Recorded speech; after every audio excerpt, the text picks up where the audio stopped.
رمضان کو اچھے طریقے سے گزارنا ہے تو اس کے لیے ابھی سے تیاری شروع کرنی ہے، اور یہ سنت نبوی صلی اللہ علیہ وسلم ہے کہ اگرچہ رمضان اپنے مہینے میں اپنے وقت پہ آتا ہے تو رجب سے اللہ کے نبی اس رمضان کے لیے اہتمام اور تیاریاں شروع فرما دیا کرتے تھے۔ حدیث میں آتا ہے کہ جیسے ہی رجب کا مہینہ شروع ہوتا تھا تو اللہ کے نبی صلی اللہ علیہ وسلم اللہم بارک لنا، اللہم بارک لنا فی رجب و شعبان،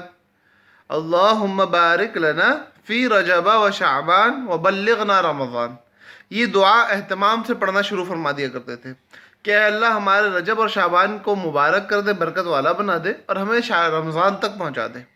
تو رمضان المبارک کی تیاری وہ جو ہم لوگ ابھی کر سکتے ہیں اپنی زندگی کے حوالے سے، اپنے کام کے حوالے سے، اپنی محنت کے حوالے سے، وہ کیا ہے؟ پہلی بات تو یہ ہے کہ بھائی ہم لوگوں کی زندگیاں فرائض سے خالی ہیں اور گناہوں سے بھرپور ہیں، تو ابھی سے اپنی زندگی کے اندر سے گناہوں کو کم کرنا شروع کر دیں اور فرائض اور واجبات اور سنن کا اہتمام شروع کر دیں۔ نماز نہیں پڑھتے ہیں، پڑھنے والے بن جائیں، جھوٹ بولتے ہیں، چھوڑنے والے بن جائیں، ماں باپ کے نافرمان فرما برداری کرنے والے بن جائیں، بیوی بچوں کا حق مارنے والے، ان کے حقوق ادا کرنے والے بن جائیں، اگر کسی سے بد زبانی بد کلامی کی عادت آپ کی پڑ چکی ہے تو اس کو ختم کرنے والے بن جائیں، چغلی، غیبت، جھوٹ، فریب دینا، بد نظری کرنا اگر عادتوں میں آ چکا ہے تو اب سے تھوڑا تھوڑا کر کے چھوڑنا شروع کریں۔ انشاءاللہ انشاءاللہ انشاءاللہ جب رمضان آئے گا نا تو آپ کا پاکیزہ جسم، پاکیزہ دل اور پاکیزہ دماغ مکمل صلاحیت کے ساتھ اللہ کی خدمت میں، اللہ کے کام میں لگنے والا بنے گا کہ اللہ نے جو کام ہمیں دے رکھے ہیں ہم وہ کرنے والے بنیں گے۔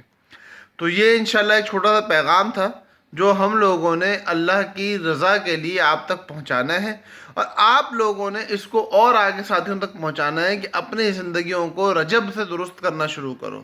اگر شعبان میں سننے کا موقع ملے تو شعبان سے درست کرنا شروع کرو۔ آج سے محنت شروع کرو کہ کل جب رمضان المبارک کا مہینہ آئے تو ہمارا دل اور دماغ ہمارے موبائل کی میموری فحاشی، عریانی، گندے بازی اور ننگے پن کی طرف نہ ہو، بلکہ نعتوں، بیانات، قرآن کریم کی تلاوت اور اچھے اچھے بیانات سننے، اچھی اچھی باتیں کرنے کی طرف ہمارے دل لگے ہوئے ہوں۔ ابھی سے اپنی زندگی کو درستگی کی طرف لانے والے بنے۔